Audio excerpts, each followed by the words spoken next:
But first we're going to hear from a gentleman with a long and distinguished banking and investment career. Harlan Yenny became a stockbroker after retiring from a 42-year career as a personal trust banker.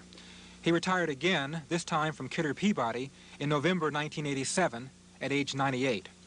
During his long career, he has seen the stock market collapse twice, most recently this past October.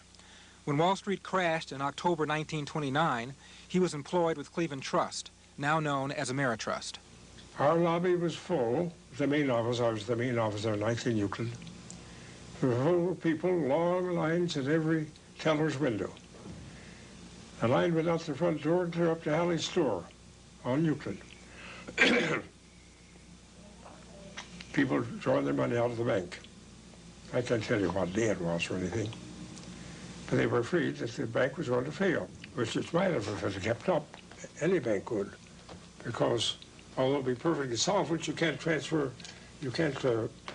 transform mortgages and assets into cash overnight. It takes time. Along about 3:30 o'clock in the afternoon, Harris Creech, president of the bank, came down, and we had a new account window right, or a new account position right in the center of the lobby. And there was a table there and a desk and a chair too. And Mr. Creech finally got over there and with a little help got up on that table, clapped his hands and got the attention of everybody. And he said, now, it's obvious that you cannot all get that our teller's windows close at 4 o'clock or whatever it was. It might have been 3:30.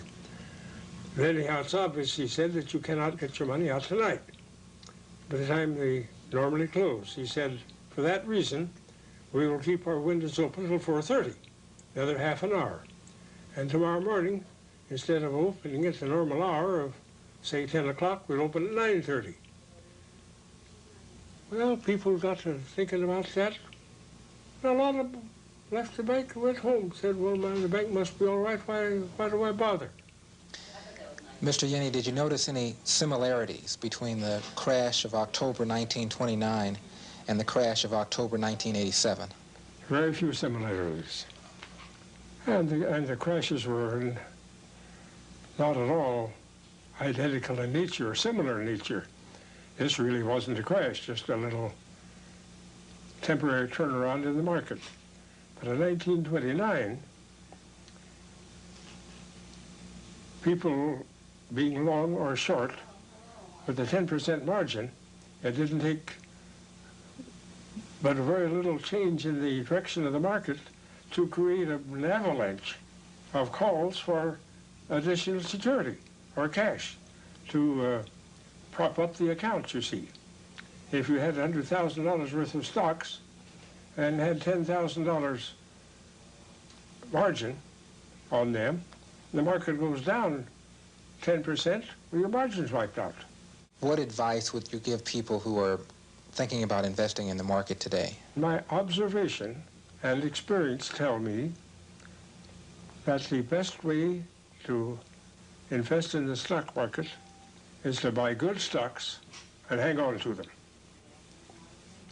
Buy good chemical stocks, good drug stocks, good merchandise, buy top quality, hang on to them.